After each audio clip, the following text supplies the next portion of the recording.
issue, which I think we need to discuss, because now we're gonna have employees who are making perhaps $17, $18 an hour that are gonna feel like now they should maybe get a raise because of their skill set. There's a lot that goes on with something like this, and has not, I believe in our hearts and in my heart and in my head, this is truly the right thing to do. Let's get there responsibly is all I'm saying at this point. Okay, we have Vice Mayor Joseph and then Commissioner Smith. Commissioner Claremont. I like listening. Well, I know you're gonna be sorry you did that. Well, the point is, I too have tried to study this to the best of my ability. I was elected by the residents of North Miami Beach to take care of our city. And our city is the residents, the people that visit here, the people who have business here, and certainly our employees. But when you study this, I don't know how we came up with the number 1602.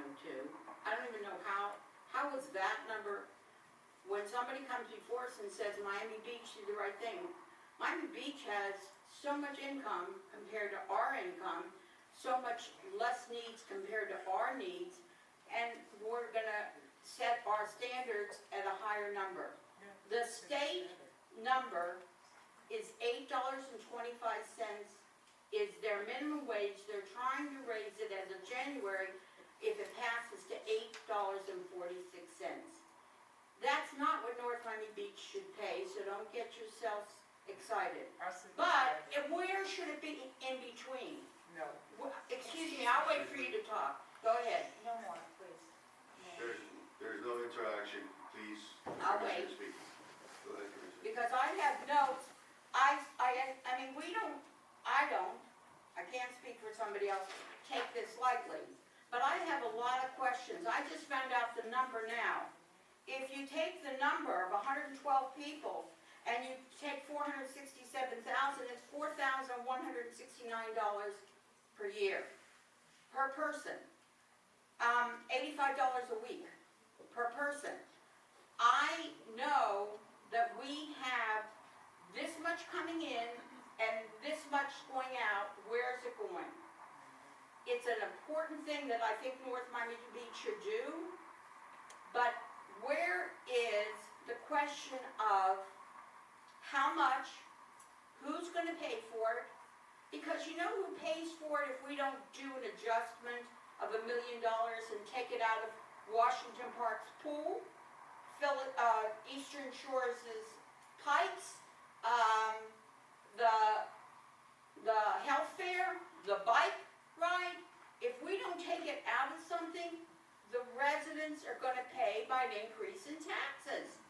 So maybe we should have the residents decide on this, and maybe we should have the residents give us the input. Now, I have contacted 34 cities to get their ordinance or resolution on their minimum wage. So far, I got one back. The rest are saying we don't have one. So I'm waiting. I just started this today. Don't get excited. There might be a lot more. But again, I just started this today because I want to see what the other cities have. How do they implement it? How does it work? I want to know, and this is an important part about this whole resolution, or ordinance, I'm sorry. If you have no insurance, and you want to get insurance, you get $13 and something of a raise, and then $3 and something goes towards your insurance. But what if your insurance, you're single, and you pay $2 towards your insurance? So does your salary go instead of 13 to 14 something? And who's going to do that bookkeeping? And what happens if they change their insurance? How is all that going to work? Accounting, and counting. Who's going to take care of that? I want to know, everybody says things. They come up, our best employees left for Miami Gardens. Here's the secret, don't tell anybody. They all took a pay cut to go to Miami Gardens. don't tell anybody, it's a secret. That's- Yep, our 3 employees took a pay cut. Now, Madam Attorney, is this correct what's being said here, because I think we're going Well, I off don't, the deep end. I don't. No, it's okay, not. okay. So you just made Let me just say, I'm only hearing what I hear. Commissioner, unless you have facts to support what you're Listen, saying, please I'm don't only bring those. saying what I heard, like they're saying what they heard, and what I heard. Just back it up with facts, please. Please don't lie. Oh, okay, I'm just asking for their pay stub. Okay, so we know that the assistant manager was here and was made manager, and she went to the Miami Gardens with a substantial pay decrease. We all, those of us that were here then know that, because we begged her to stay.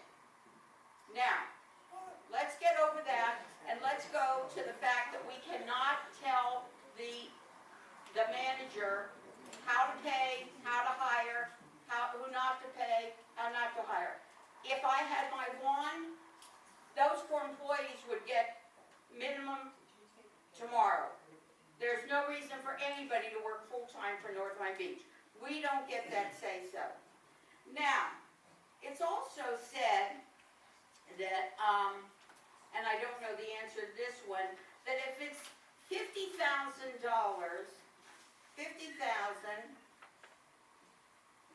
or less as a vendor with a contract, or somebody that's less substantial as a vendor, that they don't have to meet the requirements of the minimum wage. Well, who's going to determine that? Who's going to determine who's in and who's out? And who's going to follow their records? And one of the thoughts that I had, I concur with my fellow commissioner, is those that are getting the minimum wage, how are they going to be affected? How are they going to be affected with this person's getting this much and I've been here 7 years and I have this responsibility and I'm only getting this much? So I am agreeing that this is a very important and responsible thing for North Miami Beach to do. I'm agreeing, I couldn't agree more.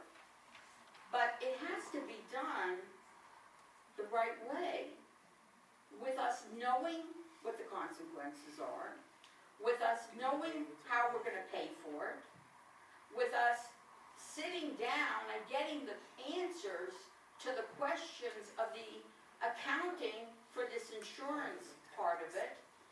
And, people up here said, that people that shame that they live in North Miami Beach and they work for North Miami Beach and they're embarrassed they can't afford.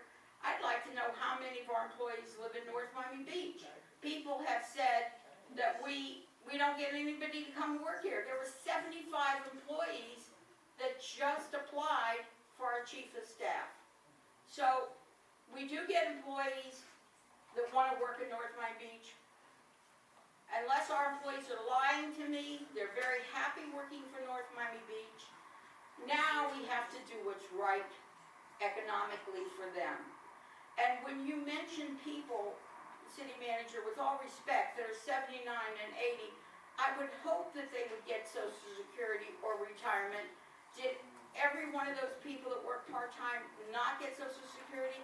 So, I'm getting old, I'm gonna be in my 80s soon. And if I have to go back for a supplement to more income, then I'll be one of those people that'll be on your roster.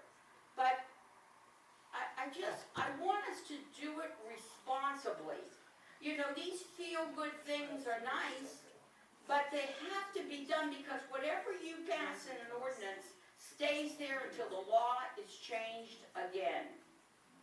And rather than have it come down on our heads and we made a decision that wasn't based on a responsible answer to the questions, I think this needs to be tabled. And I think we should have what we discussed, a workshop, to bring forth some ideas. Tell us how we came across the number 1602. Tell us how it's going to work if you take insurance.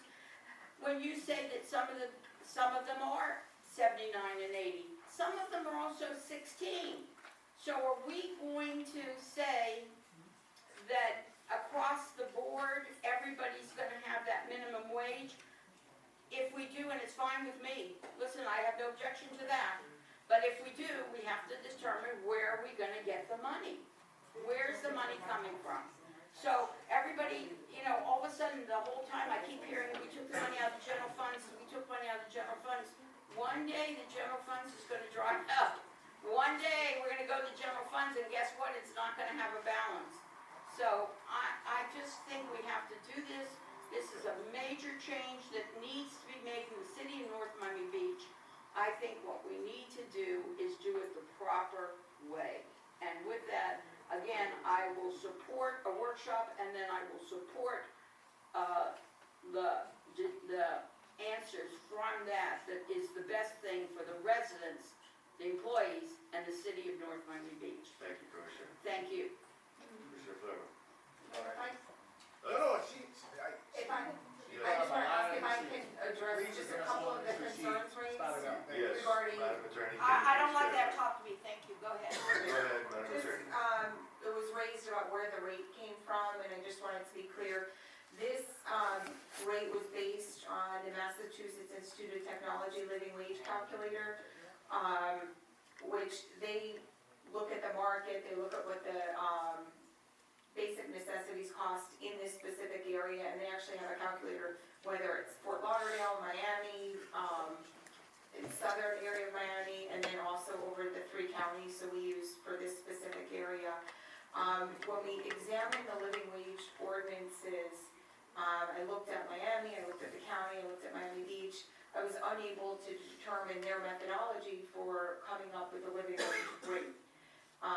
So when I went to a bunch of different universities, I looked at different studies, and most of the universities actually referred back to the MIT calculator.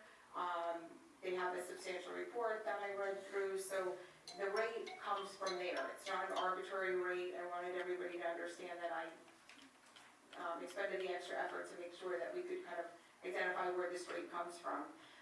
And that even in the future, people would be able to understand kind of what this decision was based on. The other issue that was, question that came up was about the healthcare benefits, and it's $12.85 an hour, if we offer health benefits. And health benefits have to work out to no less than $3.17 per hour, which ours exceed that. If we don't offer the individual any health benefits, then it's $16.02 an hour. But it's, even if we offer it and they don't take it, it's still $12.85 an hour. But, it's just a matter of, for some of the part-timers, if they're not offered health insurance, then they would be offered the $16.02 rate. So that's the other distinction. And the last item, Could you elaborate how we determine if they're offered it? well, yeah, well, it's the human resources, either the position, they're eligible for health, care benefits or they're not. So, Can that be adjusted in this ordinance so that, no, you're asking whether what can be adjusted in the ordinance. if somebody, and thank you through the chair, she's addressing my comments, so I'll finish. If somebody's not offered the insurance, It means a position, it's not available at the position.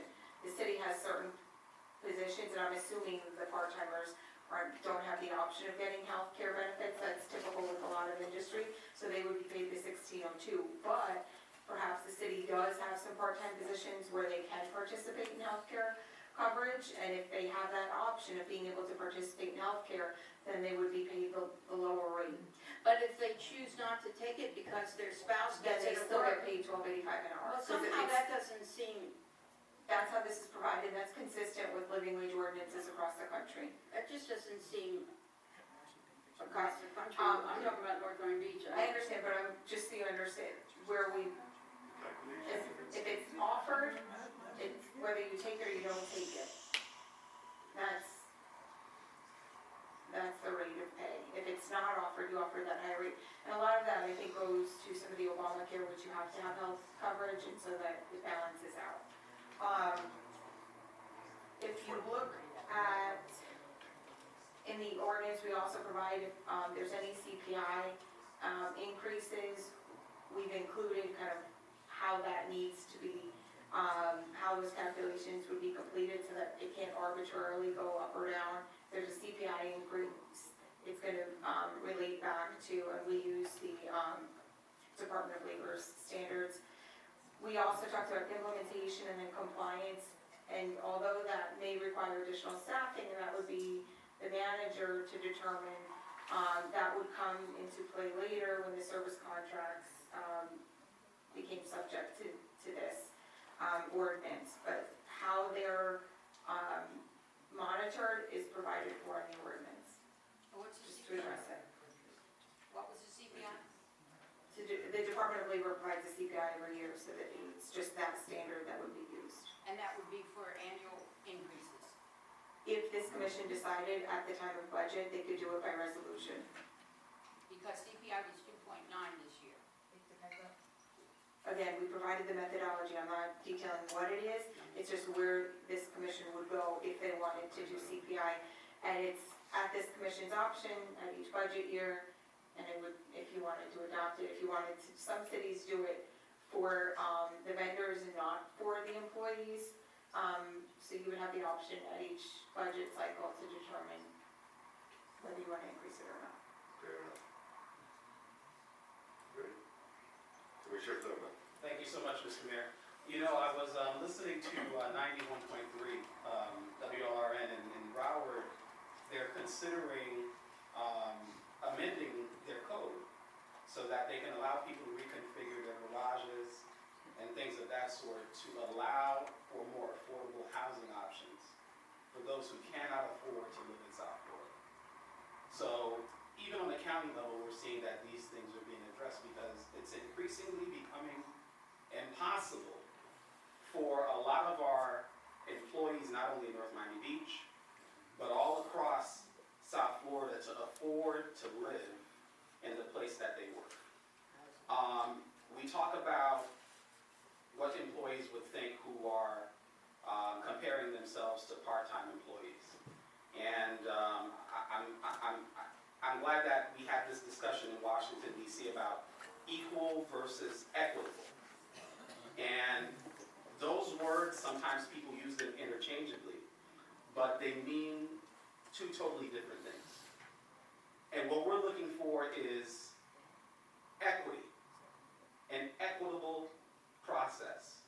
Because sometimes you just need to give certain people a boost so that they can be able to afford to live. So this is about equitable processes to allow our employees to be able to afford housing, to be able to afford to put food on their table, and not to have to work 2 to 3 jobs in order to make ends meet. I said it last time and I'm going to say it again. What is the cost of doing the right thing? And I'd like to believe, let me not say I'd like to believe, I do believe that in our procurement department, in our city manager's department, in our finance department, that we're employing more than people who push paper. We're employing people who are entrepreneurial in the jobs that they do, that will be able to locate and find the funds for us to do the right thing. Now, I do have some questions, and I would like to see if we can get those answered.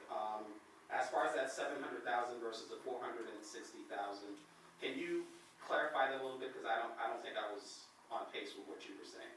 So the analysis that the procurement director, chief procurement officer provided, she calculated a 20% increase across the most likely service industries that are not currently, that would be most likely to not currently be paying a living wage.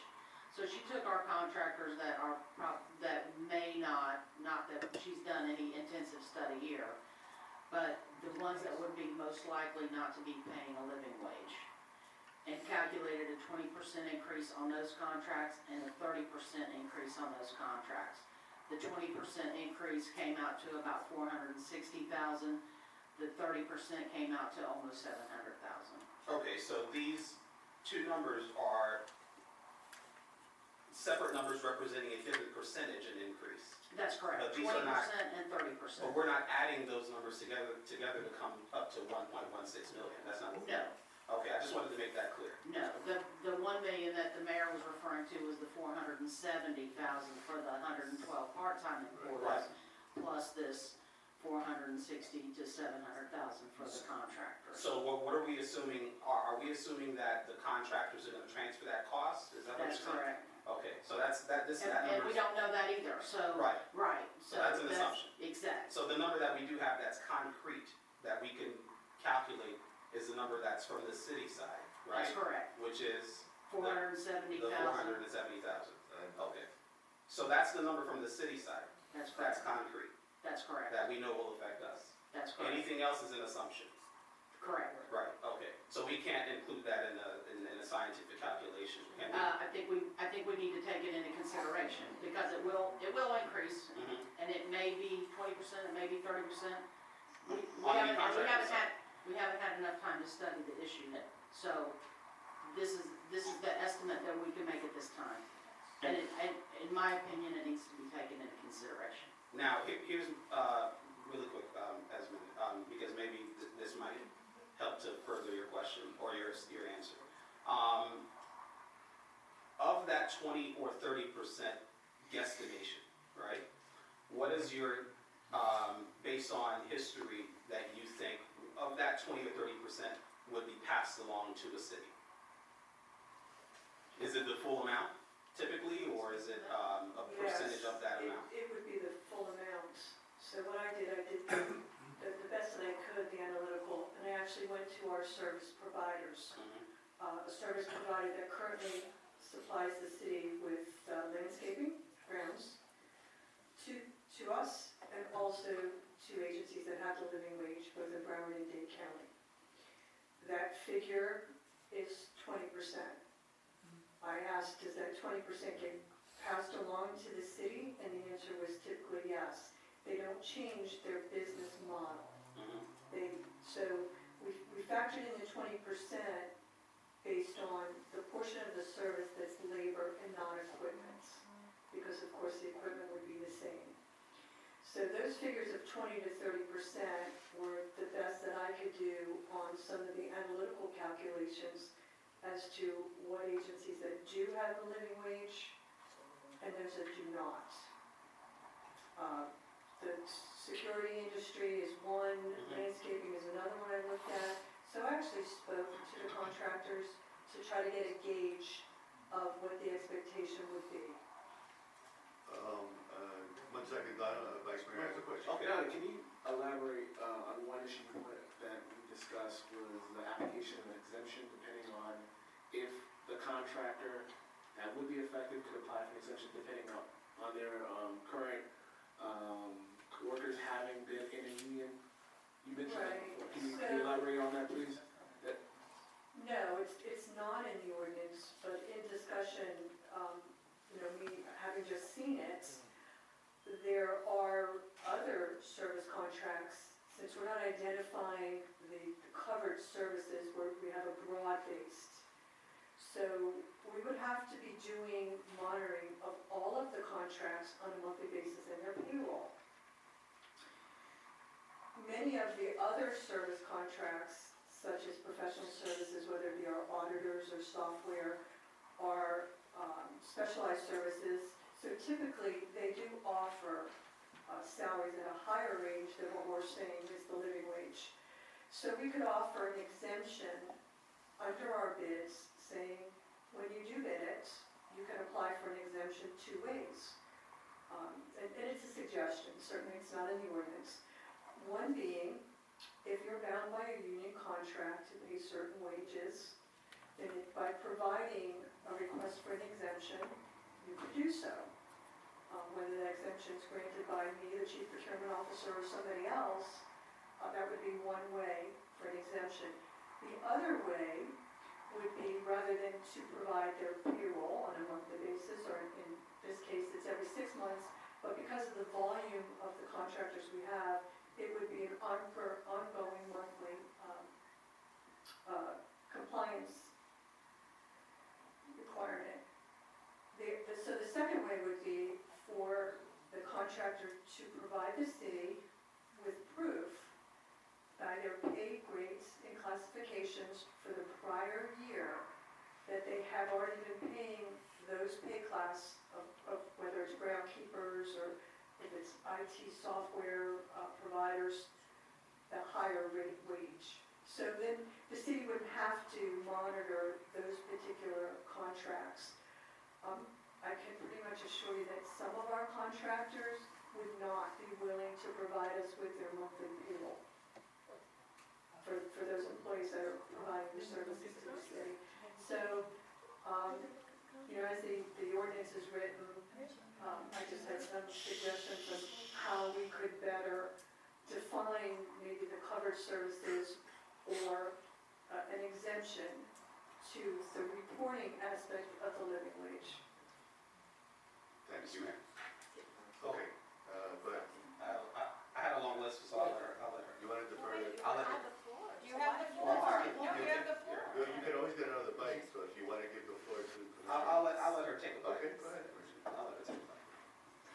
City Attorney, I just have a couple of questions. Definitely, living wages, we all can agree that this is, the best thing to do for our employees. However, like Commissioner Phillips said, we have to make sure that we're fiscally responsible by doing it.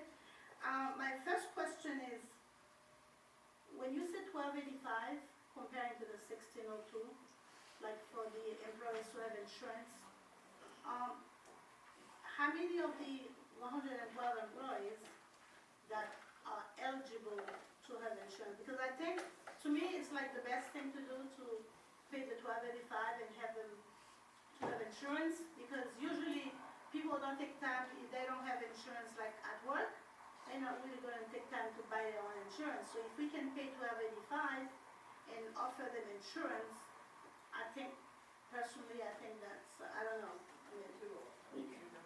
I would defer to the city manager. I'm sorry. Commissioner, thank you. When we speak of the 1285, it's for those people who are working a full-time job, so 40 hours a week. With the Affordable Care Act, if you're working over 29 hours a week, then we have to provide insurance. But these part-time employees that we talk about are working 29 hours per week.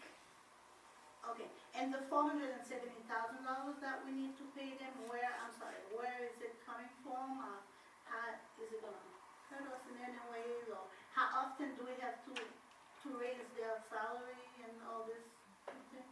Well, the thing is, we have to determine where we get those funds from. And of course, if you take from one area, then you reduce one area. So we have identified some areas that probably this could happen, and it's based upon the will of the commission. Okay, so the 1285 just for full-time, the 1602 for part-time employees. Yes, Commissioner. 1602 for part-time employees working 29 hours per week. In other words, their scope of work calls for them to work 29 hours per week. No more than 29 hours. Correct. And then how often do they get a raise after, starting in 2020, we give them 1602? When is the next time that we raise that 1602? It depends on the will of the commission, because, for example, you're going to determine whether or not the COLA is applied to anybody. I mean, to us, to full-time employees or part-time employees or whatever. That's to your will. Commissioner Flamer? I wanted. Yes, I'm I sorry. wanted to hear what you guys. Yes, I just wanted to add something else to that, because I know that Donna had spoken a little bit about the contracts and what the possibilities are.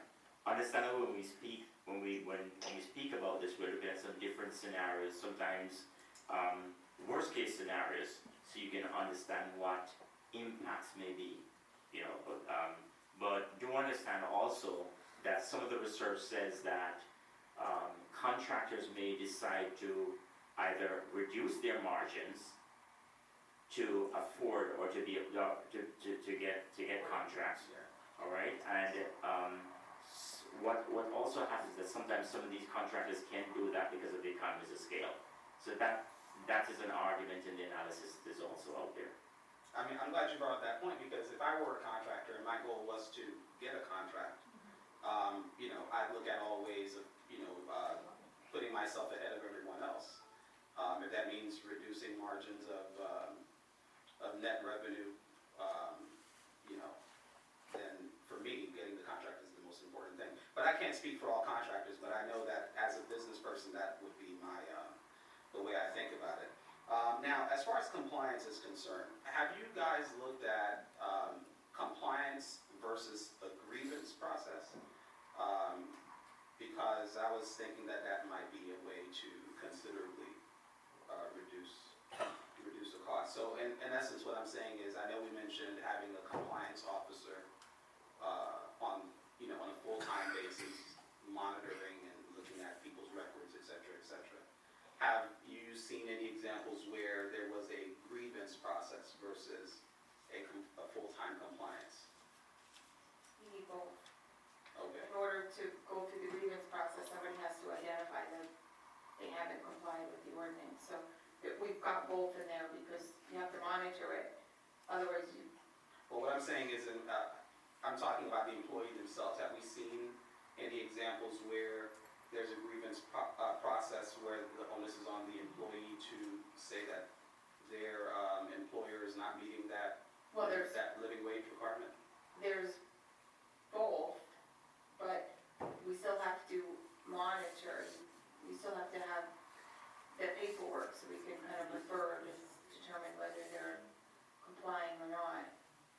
So what you're saying is there's no other way but to have someone on staff full-time to... No, I'm not opining whether there's a full-time employee. I would defer to the city Okay. manager. That's not my opinion. Okay. Or to have someone scope of work, the duties that they have, which encompasses doing this. Gotcha, okay, all right, and I think for now, that is it, but, like I said, I go back to, the fact that we have, you know, staff that we, trust and we believe in to be able to, once we come to a conclusion, determine where these dollars are coming from, and I know that they're gonna be very entrepreneurial in figuring that out, but I'm gonna close until I hear what my other commissioners have to say. That equity versus equal is something that I want to hone in on, because you can give everyone the same board to stand on, and you assume that you're doing the right thing by everyone. But what about the person in the wheelchair? You have to build a ramp. You have to do those types of things in order to make sure that everyone has a fair shot at being able to afford to live in South Florida. Now, what that looks like at the end of this process, I don't know. We will come to that conclusion, but what I will say is I definitely support this. We need to do way better than $8 and change. I can tell you that, and that's not an example that I would, you know, look at as to what I should be paying my employees here in North Miami Beach. To me, that's a moot point, because it's not, it's so far from what is right that we can't look at that respectfully. So we need to head in the right direction. We need to get this done, and those are my comments. Thank you, Commissioner Florman, and I'll go ahead and take the floor since everybody's had a bite of the apple. I will tell you that I'd like to see this get passed tonight on first reading. I don't know if it will or if it won't, but I will tell you that I do support this ordinance.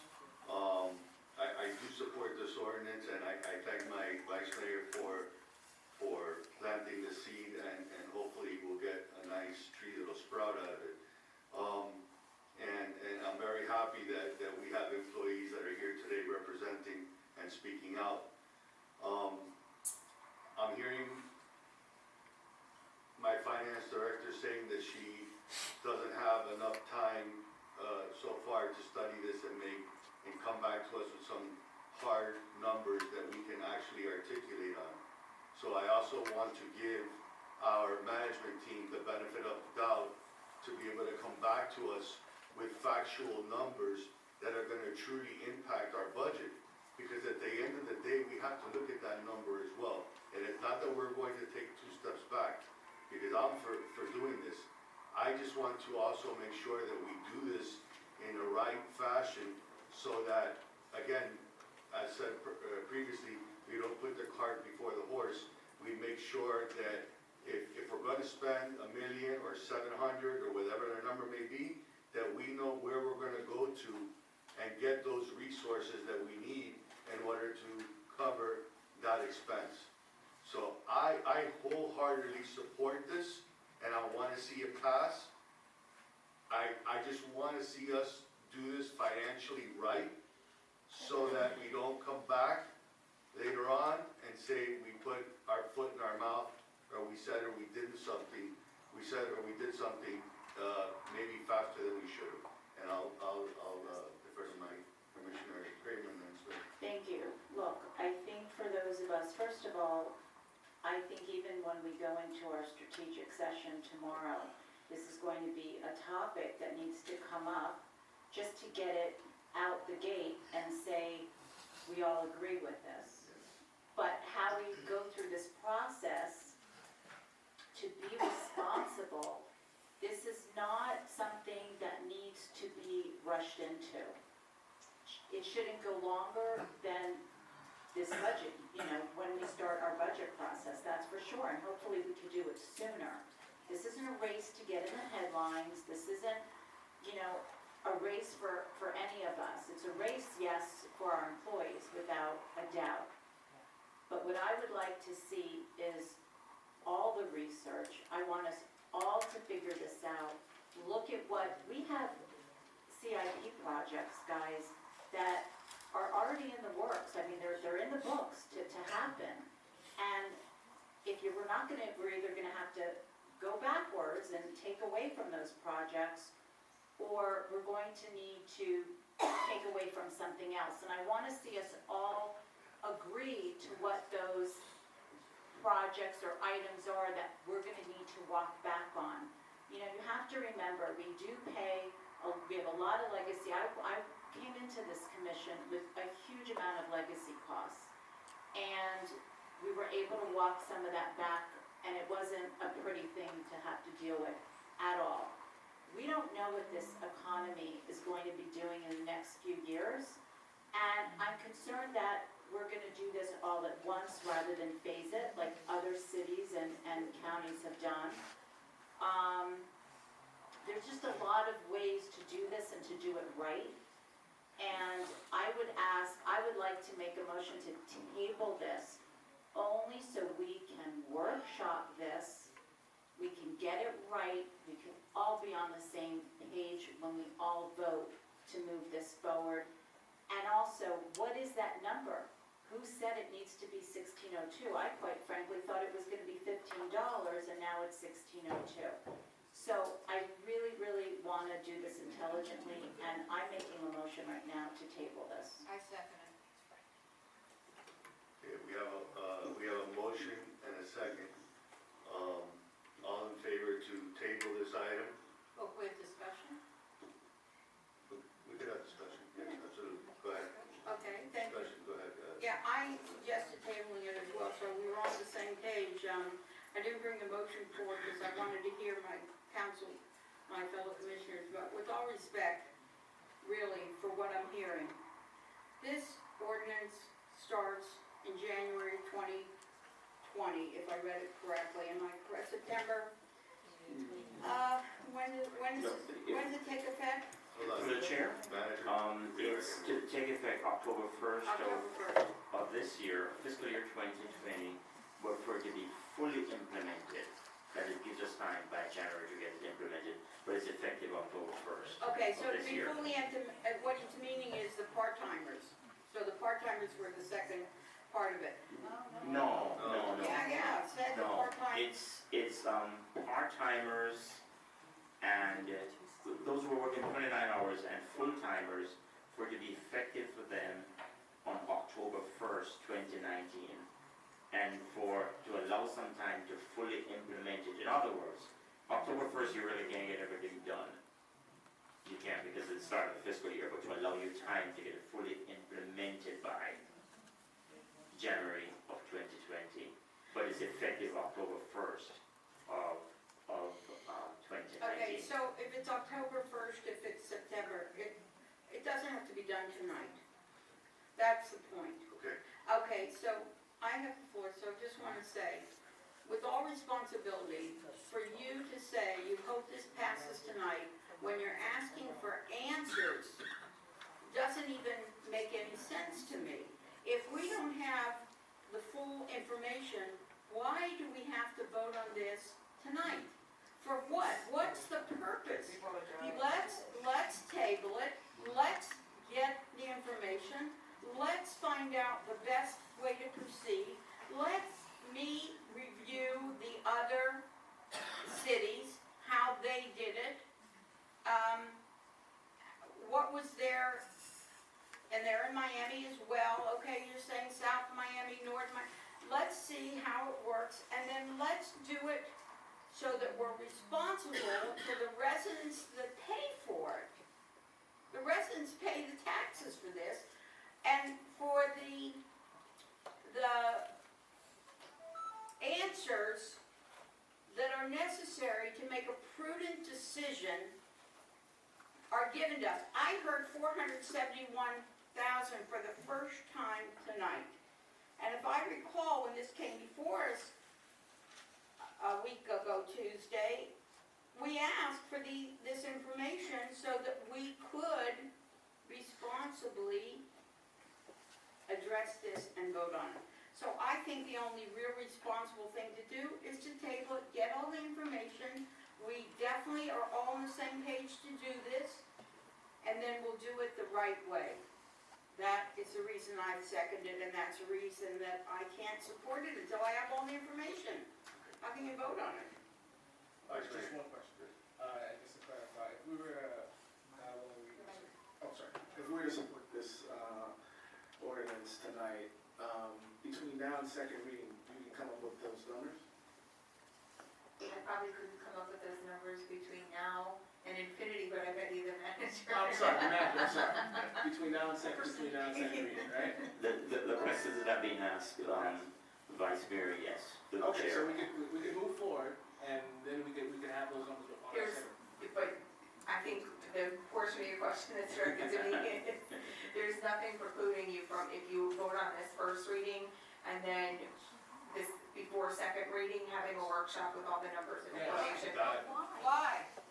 Well, that's for the commission to decide, I'm just responding to the question. well, why? Because maybe some of us may want it. Yeah. But here's the thing that I pose to staff.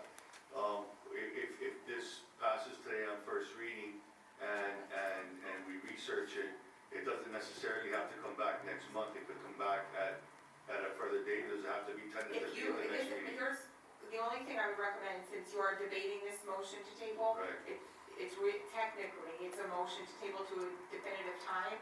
So what I would recommend is if you can either vote, whichever you decide to do, whether you decide to table or you want to vote it for first reading, you can give direction now, and it will help the clerk with advertising, to do it for second reading in the May meeting, which would give you that between now and May for a workshop, or at another meeting to have the numbers and the additional information. So there's nothing precluding you. Could I clarify something through the chair, Go Mr. ahead, Mayor? go ahead. This is with the clerk, please. If there's a substantial change, don't we have to start off with the? But you won't be doing a substantial. We don't know, we don't know. Well, How do we know that? We don't have the information. Time out, guys, time out, one at a time, please. Sarah can answer on the substantial change. Correct, so depending, if there's a workshop, say in April, and there's numbers, or I would recommend that it actually happen at a meeting where there would be votes on it. So if the information comes back in April with numbers and there's any changes, this would just go back to first reading. And then you would do second reading, but, depending on if you guys have the second meeting in April, you could do first reading at the second meeting in April. So there's opportunity, it just depends on the board. That's similar to what happened to that ethics ordinance that went for first reading and then we did Right, and the ethics came out Right. for, Okay. right. All right, just like that. But right now, you have a motion to table on the floor that you need to deal with. Okay, so we have a motion and a second on the table. So, all in favor to table the item, say aye. Any opposed? Opposed? Opposed? Yes.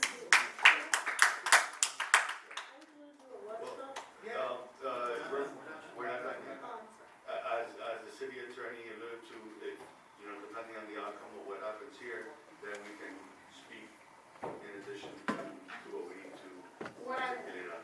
if there's interest in this, the commission can decide if, since now you basically decided you're gonna vote this up or down, you can give direction to make your vote on this and also maybe condition it on having a workshop between this and second reading, and then I would ask that you, and I think the clerk would like, if you would tell her you'd like this back in the May meeting, which would give time to come back, have that discussion, and then she's aware for advertising purposes. Yes, please, Commissioner Clement. Okay, so I'm happy to hear this because, you know, this is all about technicalities on how we can make it happen. Because definitely, one of the things I want to hear about in more detail is that variable that you guys are talking about, because in my seat, it's hard to make a decision on a variable, you know what I mean? And I'm trying to figure out where those numbers are coming from. And I'm not saying that you're gonna be able to get information, because it seems to me like this is a, you know, excuse my term, but a pie in the sky kind of a calculation. Excuse me, the commissioner back there is laughing. So she's laughing. But as he's speaking, I think it's very disrespectful. Yes. Well, because I'm trying to find out. Excuse me, no, What we're not going reality, back and what forth. reality We're not doing is that. she referring to? We're not doing that. Okay, so the whole point is there was a calculation that was given, right? And that calculation, 470,000 was a concrete number, right? Any forecast is an estimate. Right, we understand I that. can't see into the future. No, I My agree. crystal ball is broken. I agree. But what I'm saying is So the that between now. 470,000 is an estimate. No, I'm just saying, one moment, if I may complete my statement. What I'm saying is the 470,000 is a number that you can stand behind a little bit more than 20 or 30%. Would I be correct? How firm are you on 20? Yeah, I mean, That's the point I'm trying to make. Yeah, That's the point I'm trying to make. The 470,000 is based on how many employees you have that are part-time, how many are 29, how many are over 29. That's where we're getting that number from. So what I'm saying is, That's correct. on the side of the contractor, which is the 20 to 30% of cost that we assume may be transferred over to us, I don't really see between now and 30 days, 60 days, 90 days, 120 days that any of that is really going to change, right? So that means you can't really come back to me with a certain number that is going to say, okay, well, we know 5% is going to be transferred over, or 10% is going to be transferred over, or 20%. You'll excuse me, you'll never get a certain You number won't. into the future. That's what I'm saying. Of So- any kind. Not Right. the 470, not the 460, not the 700,000, not the 3,300 for the full-time employees. None of that is certain. None of it's certain. Well, the number- And any the quality, number- yeah, if I may, because Mayor? the number is certain. If Let I- me finish my statement. So the number is certain, the 470,000, well, let me rephrase it this way. Where do you get the 470,000? It's based on historical data Mhm. forecasted into the future. It's a forecast. Based You're on. never gonna get a certain forecast. You're never gonna get a certain Okay, forecast. maybe you're not understanding my question. What I'm saying to you is, or what I'm saying in total, and I'm not impeding on your expertise on this particular subject matter. That's not what I'm doing. What I'm saying to you is, the 470,000 was based on a formula, right? You took a certain amount of employees, you multiplied it times the number, and you came up with 470. No, What did you base it it on? was based on historical data, Mhm. the amount of part-time hours that were worked in calendar year 2018. Right? The analysis of the employees that work the hours, Right. whether they're considered a part-time employee who has specific duties for 29 hours a week or not. So there's a formula. You have a formula. No, it's an estimate. It's a rough estimate at best. So you don't know how I'm many never gonna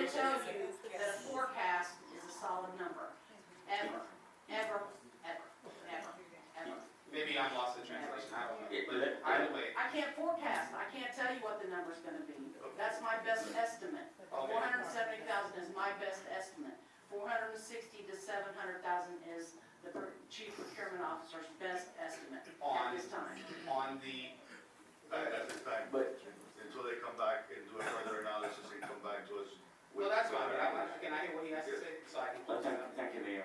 What Jan is saying is that we did a forecast. There are X amount of employees that were hired to work up to 29 hours a week. Right. But in looking at the data that we had before, there may be someone who took a day off, or took this, or did it. She did it on the analysis of what was done before, and did a forecast going forward. So that's what she did.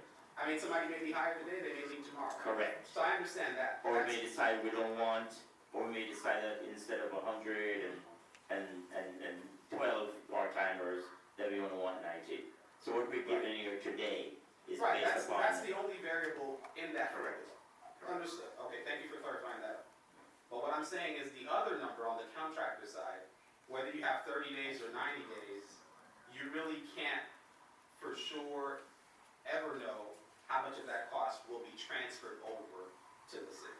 Forecast, yes. Right, so what I'm saying is, what we're reaching for, as far as asking to workshop certain things, you may never get to a satisfactory answer on that particular item, because you don't know how much of it will be transferred. You don't know what contractors are gonna, That is correct. take the hit and say, we want the contract, you don't know that. That is Right, correct. so the numbers that you do have, that are as close to what reality may be, is the 470,000. That is correct. That's all I wanted to know. Yes. Okay, so having said that, That's the given. the nuances of how we do this, we can still accomplish the same thing even if it is passed on first reading tonight. Am I correct? Having said that, I would like to support it passed on first reading tonight, and then we can go through the process and procedure of getting the answers that we need and that we want in order to make sure that this is an ironclad policy that we can implement, that gives people equity, and that also answers the questions of all of our commissioners in my seat. Thank you. I'll second that. That's the motion. No, you already know. Go ahead. Thank you. I just have a question. I know I'm just piggybacking. I just want to clarify. So we're basing this ordinance on something that, because all I agree with is we need to do something, but I don't necessarily agree with anything in this body, okay? Other than, I want to do something. I just don't know exactly what that something is, because there's phases involved that I'm considering, that I would like to have considered, the impact on our budget. There's phases, there's the summer part-time, there are, I don't know what else there is, but, so really there's nothing, so what if we were to change the amount, the living wage, not from, maybe it's not 16, it's 15, maybe it's 17, I'm just saying. We wanna change, let's say, the seasonals, we don't want it here, we want it here, we're not gonna give them the 15, we could change their maybe amounts. So there's so much in here that could change, the whole thing could change. The reason I recommended having this follow-up discussion at a meeting and not a workshop is, that way there can be votes on these changes, depending on the change and the substantive nature of the change, whether it is or isn't de minimis, will depend on whether it needs to go to first reading, and when you make those decisions, I'll be able to give that opinion at the time. But again, that was my reasoning for recommending that the follow-up discussion happen at a meeting, so that, any changes that any of the commissioners would like to see based upon the information that's presented, I'll be able to tell you, I'll get definitive direction, I'll be able to advise you whether it requires a return to first reading or not. Oh, And there'll be so enough so time. there can be a return to first reading. I still would like to see a workshop, because I think there's too much for discussion on this that'll make a meeting. For instance, we moved somebody out who's been waiting here, who was supposed to be the first on the agenda, to have all this discussion, because most of us, I would think, including our staff, are not 100% prepared for this. It could also be, if I may, a special meeting, so it could be a meeting that's just for this. My concern with the workshop is there's no vote. And so I may not get as clear direction as I could in a I meeting. will leave it to your expertise, so It's ultimately your decision, it's just, It is. that's what she All right, said. thank you very much. Everybody's spoken twice on the Thank issue, you, thank so you for we're gonna that. go ahead and move forward, and we're gonna call the question. Public comment? You don't, We had a public discussion. Madam Clerk, call the question. you don't have to open it on the first reading, and you have members of the public who spoke on it. It's the mere draft. So we're just gonna call it. That's, Okay, please. Ready? Yeah. Vice Mayor Joseph, Yes. Commissioner Florimont, Yes. Commissioner Fremont, Yes. Commissioner Smith, No. On, No, Commissioner Ballard, Yes. Mayor DeFilippo. Yes. The item passes 6-1. Thank you. Okay, next item on our agenda, item 8.1, resolution 2019-27.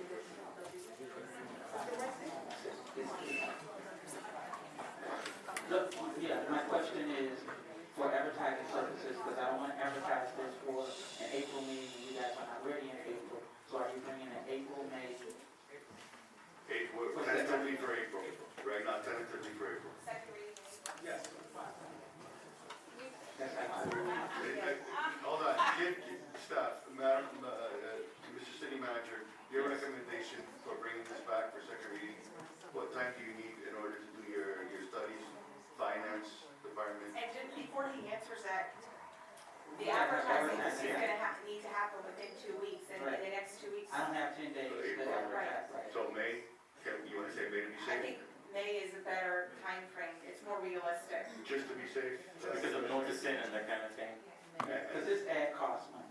I mean, you're talking, We don't want to advertise something and then not be able to fulfill that.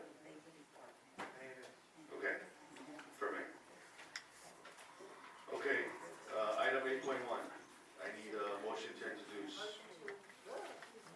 Motion to introduce item, Resolution. resolution 2019-27. Okay, Mr. City Manager, the item is yours. I will read this Yes, in sir, read it. reverse. Okay. A resolution of the mayor and city commission of the city of North Miami Beach, Florida, approving the change in the franchise agreement between Soccer Development Group Limited Liability Company, SDG, and Illman SA for Club Atletico Boca Juniors to a franchise agreement between SDG and Dupla Limited Liability Company for La Liga pursuant to the management and operations agreement between SDG and the city. Motion to approve. Second. Good evening, Mayor, City Commission. The item before you, Resolution 2019-27. In 2015, the city entered into a public-private partnership with the Soccer Development Group. And at that time, they had a contract arrangement as well with a company called Club Atletico Boca Juniors, which is also known as Boca Juniors, so that we would be able to not only develop a state-of-the-art complex, but also to provide programs for youth.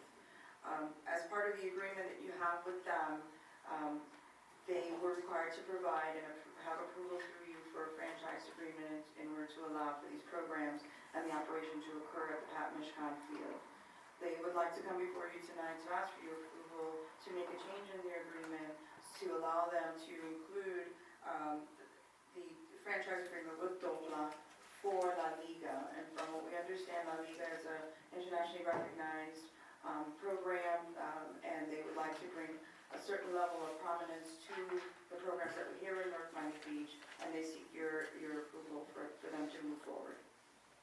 And I'm here to answer any other questions. Okay. Commissioner Smith, you have a question? Yes, thank you.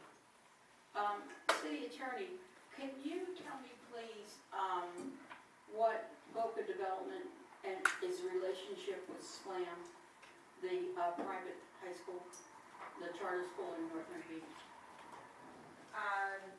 This commission approved in 2016 an amendment to the original maintenance and operations agreement which allowed them to not only amend the structure, but enter into a sub-concessionaire agreement with SLAM for the operation of a charter school at the Mishcon Park facility that they built. So the people that are responsible for the soccer, which I think this is an amazing opportunity for our city. I actually even spoke to Spain. I checked to see what we're getting into. We're getting into something that is wonderful and international for our city. But is there a tie-in with that approval that we can go back to them and hold them accountable for some of the discerning things we have about the charter school? If there are issues with SLAM, the city is in privity with Soccer Development Group, so it would be most appropriate for the city to address those issues with Soccer Development Group. Okay, well, I would like that to be part of the responsibility of our charter officers to go back to SLAM and work out these negatives that we've been hearing of lately. It's 2 years later and we're still under temporary CO for that building. And that's disheartening where children are involved. I know that they agreed at the time that that school was built that there would be a covered walkway for drop-off in weather like today. And nothing's been done for 2 years. So I would like to address that, and I solely support the transfer of the name from Boca Development to La La League. I think that it's an amazing opportunity for our city. Okay, anybody, Commissioner Kramer? I would just say that I think this is wonderful and exciting, and just as we thought that Boca Juniors was gonna be amazing, this is even, who thought we could top this? And I think this is just great, and I think it's gonna bring a huge impact to our city. So, viva la Spain. Commissioner? Thank you, Mayor. I really believe this is a great thing for the city of North Miami Beach because, you know, football, really, call it soccer, but it's football. We have a lot of Hispanics and a lot of Haitian, you know, children who play soccer. And for what La Liga stated that they're gonna be doing in North Miami Beach, like having like a clinic for youth, you know, who cannot afford to pay, you know, to attend those classes. So I think it's a great thing because the city and the youth can benefit from what you guys are gonna be doing. So I think it's a great idea, it's a good thing for the city. Thank you, Commissioner Millard. Vice Mayor? Joseph? I wholeheartedly support Boca Juniors. I think it's a great program. I think it's a great asset. I know they're going to be doing a lot of things in the near future to, I'm La Liga. I apologize. La Liga, the bigger name, the bigger brand. I totally understand that, but I also know that there's great organization behind all that, and I totally support this resolution. Thank you very much, Vice Mayor. I must say, you know, I met with Daniel and spoke with him. I think most of us did as well. And I think that what Boca Juniors and what Daniel Rothstein is bringing to the city of North Miami Beach is just taking our city to the next level. Not only are we involved in dealing with our great mentors and professionals from the National Football League. We have Major League Baseball involved in the great city of North Miami Beach. And now we're going to take soccer and bring in La Liga and bring in a bigger, better, now professional, world-renowned soccer team to the great city of North Miami Beach. I mean, folks, it just cannot get better than this for our city, for our youth, and for everybody that lives in the great city of North Miami Beach to live, work, play, and enjoy every day. So I fully, wholeheartedly support this program, and I can't wait to see La Liga get involved in North Miami Beach. Congratulations. I hope everything works out for you. Thank you. Commissioner Florimon, if you're in the building.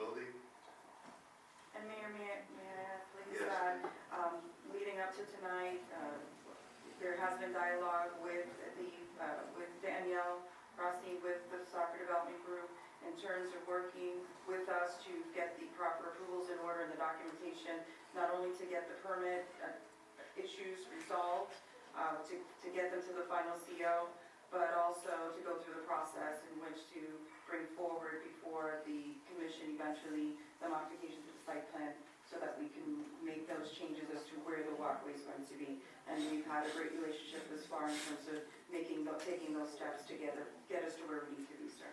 Fantastic. Commissioner, do you have anything you can say?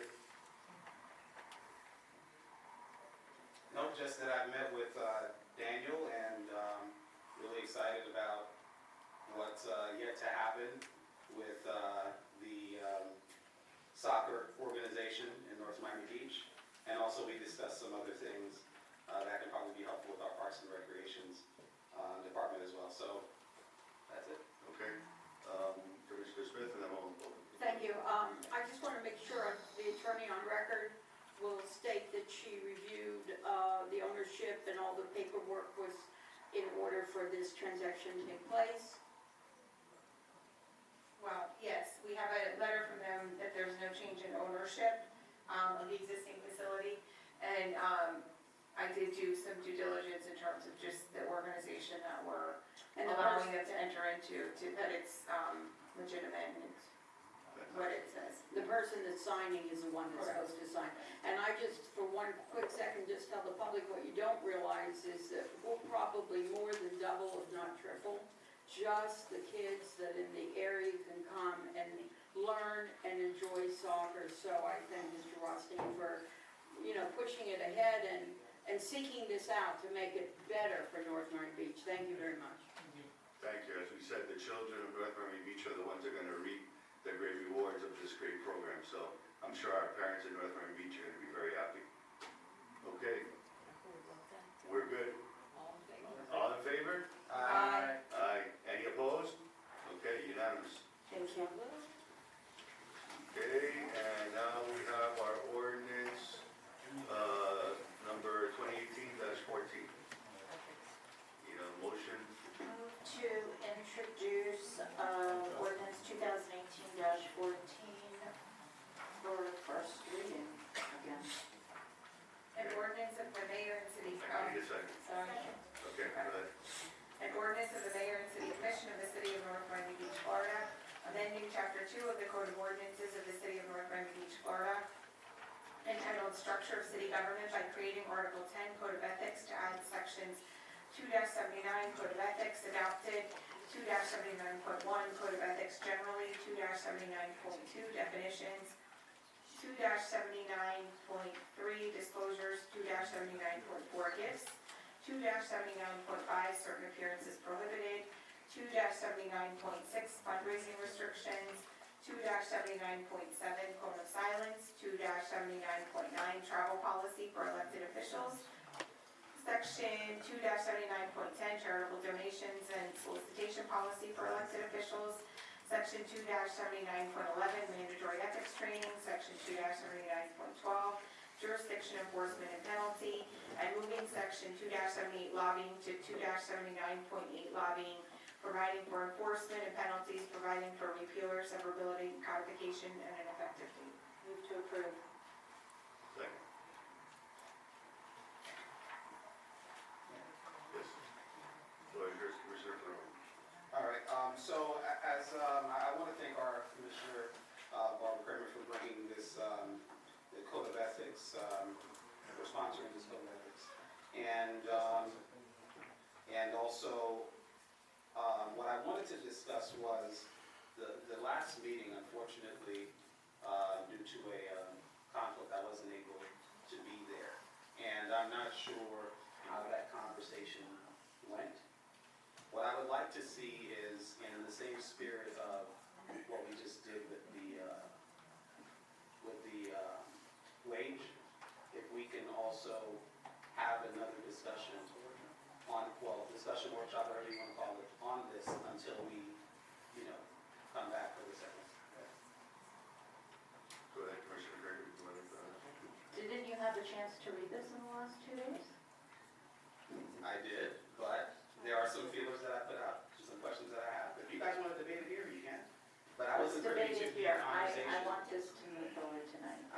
previously the conversation that, and I'm not putting that on anyone else but myself, but I wasn't at the last workshop that was had, and from my understanding, I don't think it ended, you know, with any conclusions necessarily. I don't know if it like, you know, kind of fizzled No, into a closure. we workshopped it, we had discussion to the point that we got to where we are right now to finalize and get to first reading. Vice Mayor, did you want to put? In taking what Commissioner Flormont pointed out, and the fact that it is a pretty extensive ordinance, I'd like to motion that we send it back to workshop and see if I can get a second. Can I ask a question about that? Yeah, I'm asking a question.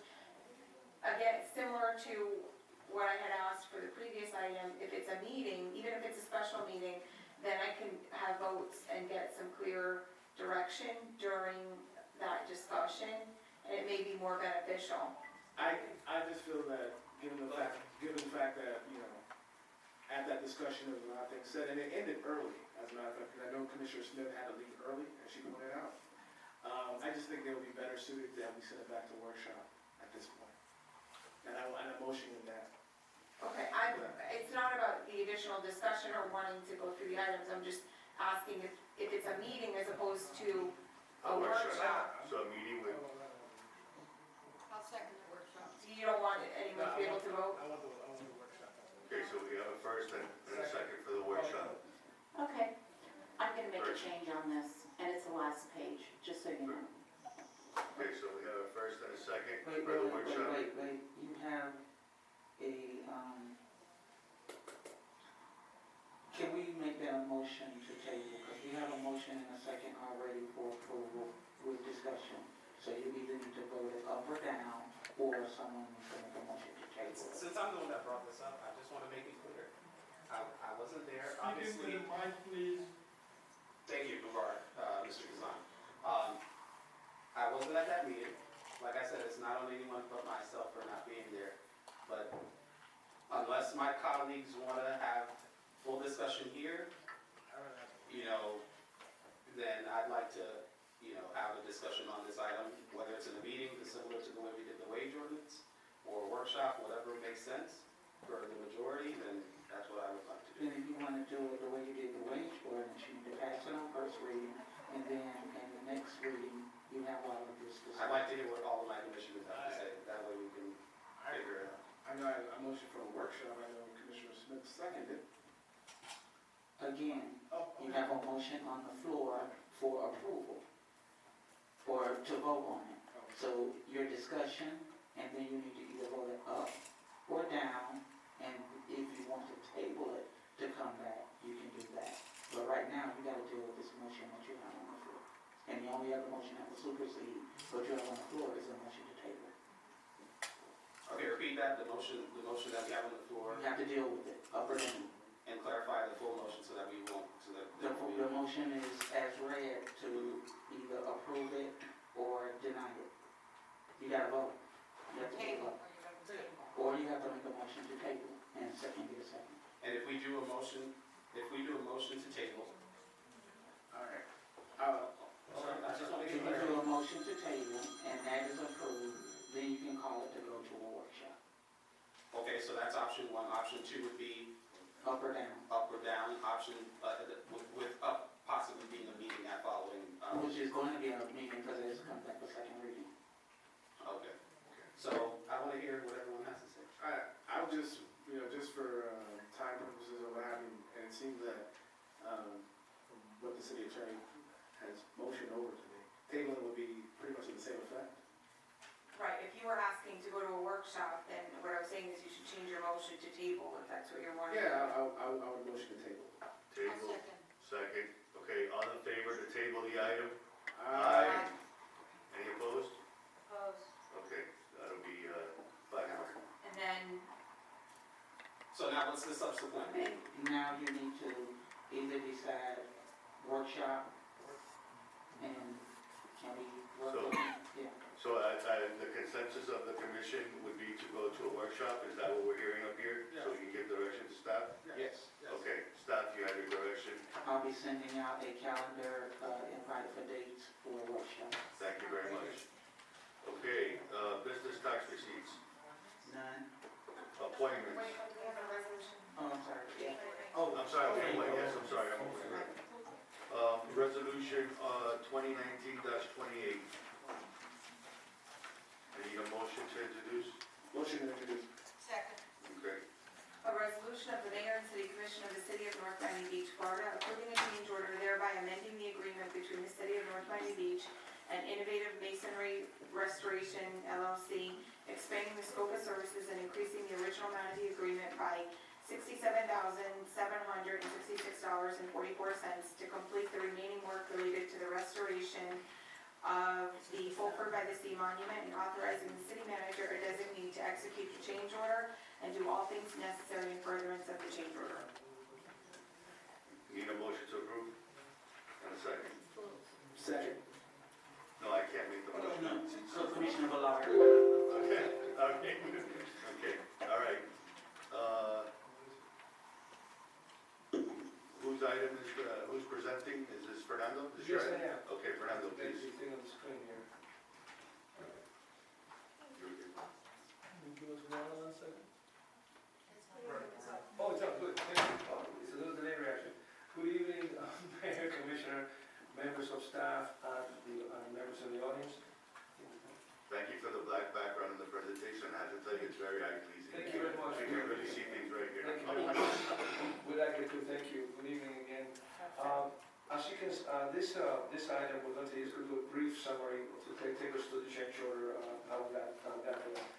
The Fulford by the Sea Monument, as you know, is the emblem of our city. It's a 93-year-old monument, which is listed in the National Registry of Historic Places.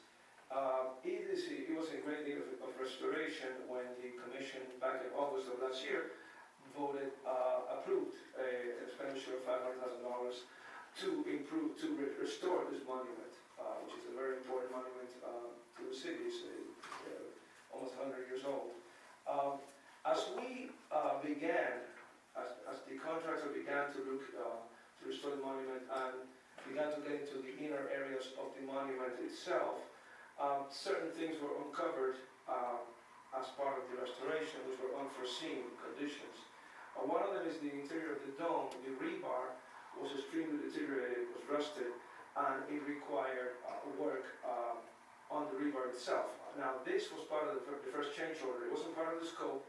The rebar was exposed. It was treated with an epoxy. The rust was removed, painted with epoxy, and then a structural concrete was placed over the rebar and then painted again. As you can see, the wood was deteriorated within the dome itself. That wood was in very bad shape because of the leaking dome through the top tiles.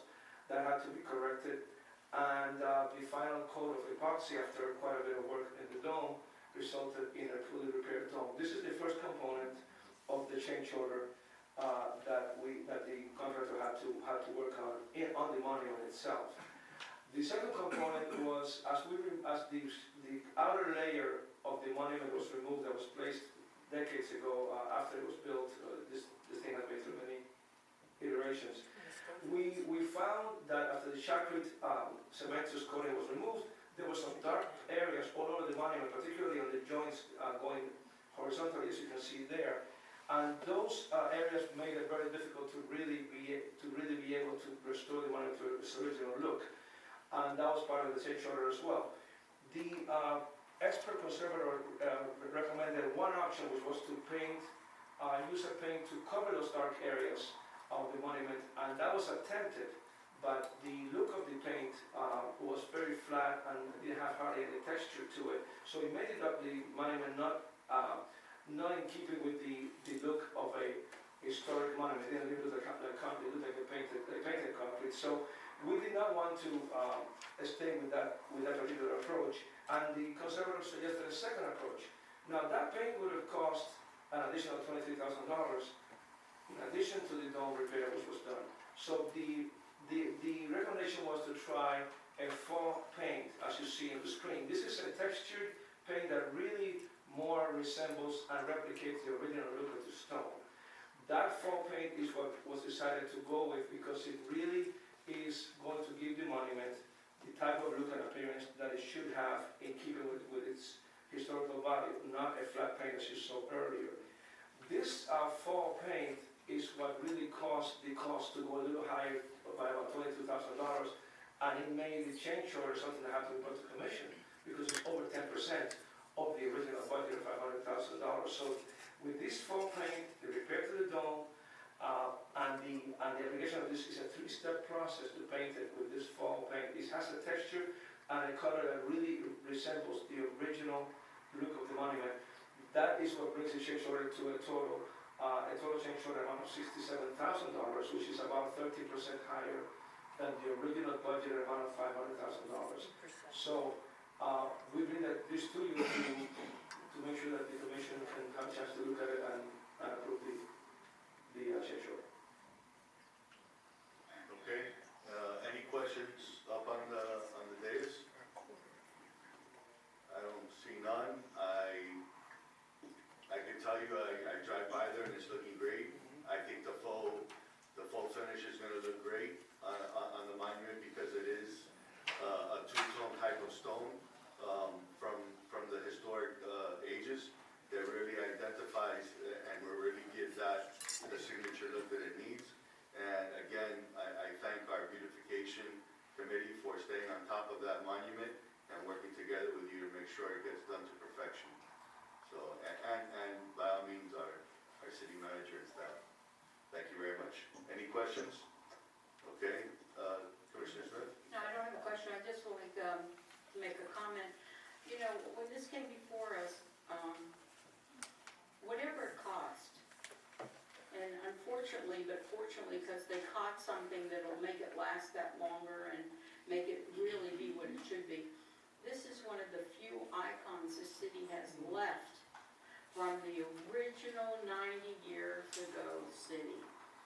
And when I went to Tallahassee a few years ago, the historical for the state of Florida was very, very excited about this piece. So, you know, it seems like a lot of money for one thing, but it's important money, very important. And thank you for bringing it forth. All right. All in favor? Aye. Aye. Up? I just want to say something real quick. I just want everyone to know that the way the project is moving is really good, but also just remember that we're going to be enhancing that area with a nice plaza. And it's going to be great when we do our Arbor Day there. Thank you so much. But it's just a great place to do it. If you want to see the progress now, I would say if any of you commissioners just want to go out and take a look, it's really great. Thank you, team. Thank you for the wonderful progress. Thank you, Fernando, and to everybody working on the monument.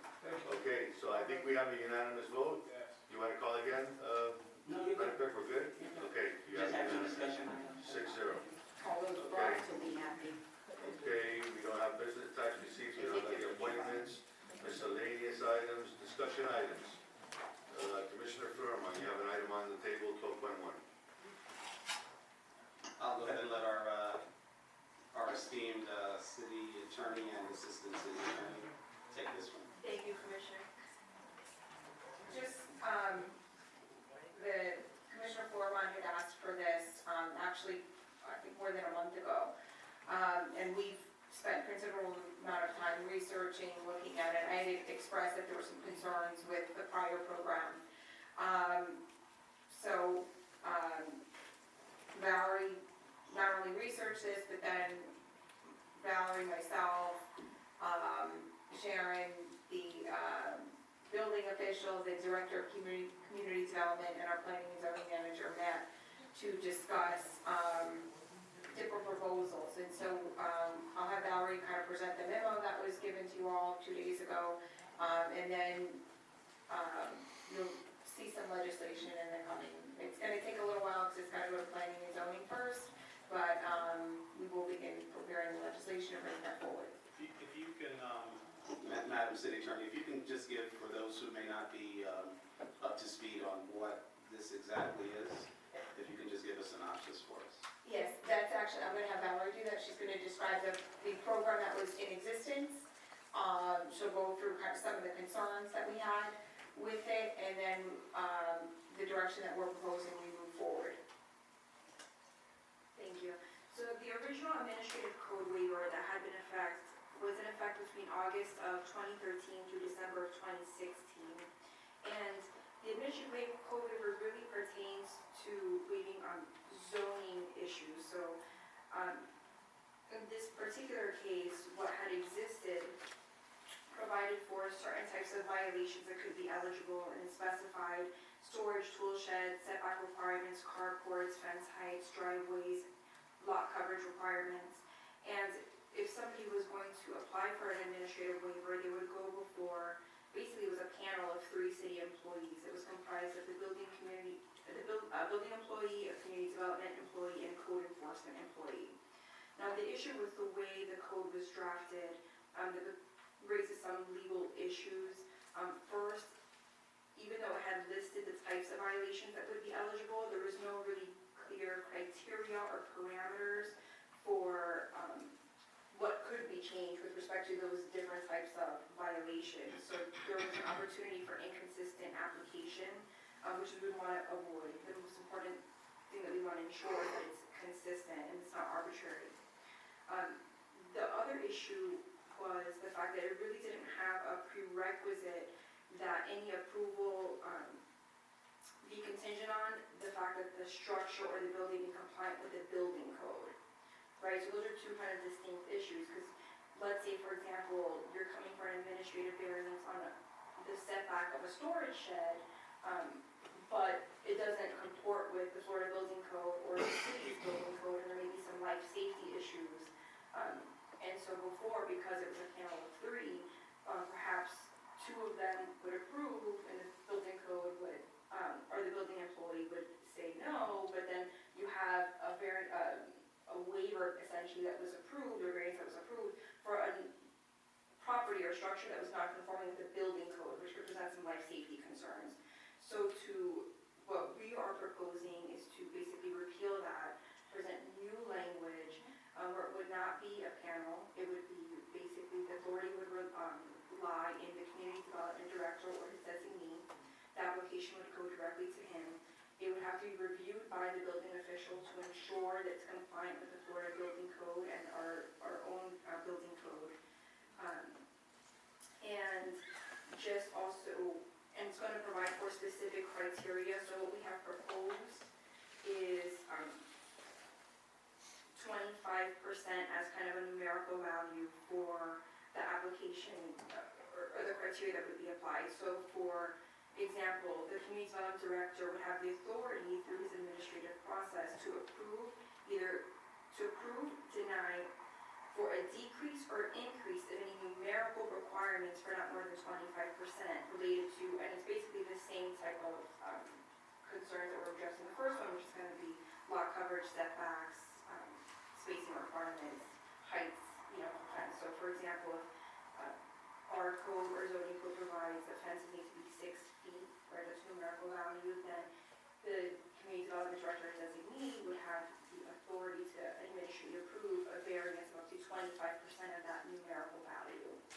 So that's essentially how it would work. It's going to provide for an appeal process, not a traditional appeal process. In essence, what would happen is if the person is either denied or disagrees with maybe conditions that were set, then they could just go through the traditional variance process, which goes through P&Z and then would come to the city commission.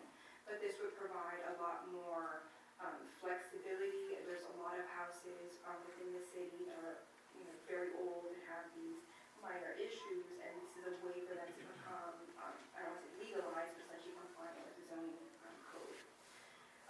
So it's primarily, the other thing I also wanted to raise is that it would apply to properties. The only properties that could apply would have to be ones that existed before the effective date of the ordinance. So new developments obviously could not rely on this ordinance. It wouldn't make sense. So it's for ones that existed before, and also it would not apply to any developments that come for site plan approval. It would not apply to those either. Right, and it would not be a code violation either. So they can come preemptively before they even get cited to seek this variance, this administrative variance. The other two things I wanted to bring up, because they're distinct but related. One of the issues that was raised during our staff meeting was, well, what if somebody comes in for this administrative variance, maybe it's a height issue or setback issue, and then they find out that they actually have some type of building code violation that the city never knew about, and basically they've put it on the city's radar. So that is a legitimate concern. One of the things that we discussed in terms of utilizing what the city manager's office has proposed with doing town hall meetings, using that as an opportunity for information sessions to explain to people, if you're going to utilize this process, know that there's a risk that, you know, you may bring a violation to our attention that we didn't know about. But to that end, we should also know that the city has adopted the county's amnesty program for building code violations, so you can get after the fact. There's certain conditions, you know, it's not applicable in every scenario, but you can get after the fact approval and permitting for certain building code issues. So all of that would kind of be presented, and it was even proposed that maybe a fact sheet be put on the community development website, so people understand if they are applying, there is this risk. Anybody have any questions? Yes, Ms. Mayor. So let's say hypothetically, right? Someone had a hedge that was above the, what is it, 4 feet requirement? I don't know what the edge. Let's say it's above the requirement, right? Right. A person can then come before, the building permit and submit a request, hey, can I get a variance, a waiver for that extra height? Correct. All right. And this also does not, there would never be a variance for any type of use. So this is for non-use variances. Just wanted to clarify that if it wasn't clear. Okay.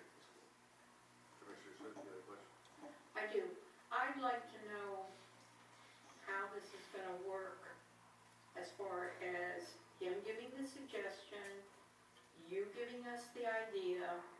Are we going to, in 2 weeks, 3 weeks, have first reading in front? I mean, when I wanted something, I had to get the consensus to make a phone call about something. So we hear a suggestion, it goes back to workshops. We hear a suggestion, I personally don't, I want to see it.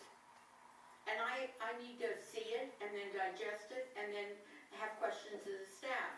So how does it get on the agenda? How are we doing this with the discussion items versus bringing something for legislation?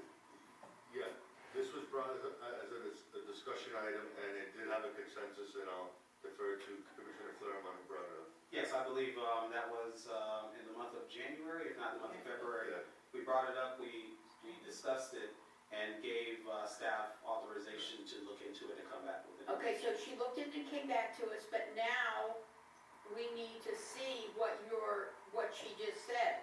So will we get a print of that, or if I can? I believe I addressed this before. This is just letting you know where we are in the process and some of the explanation for kind of where we're moving through. I was given direction, and so we met with staff, we're coming forward.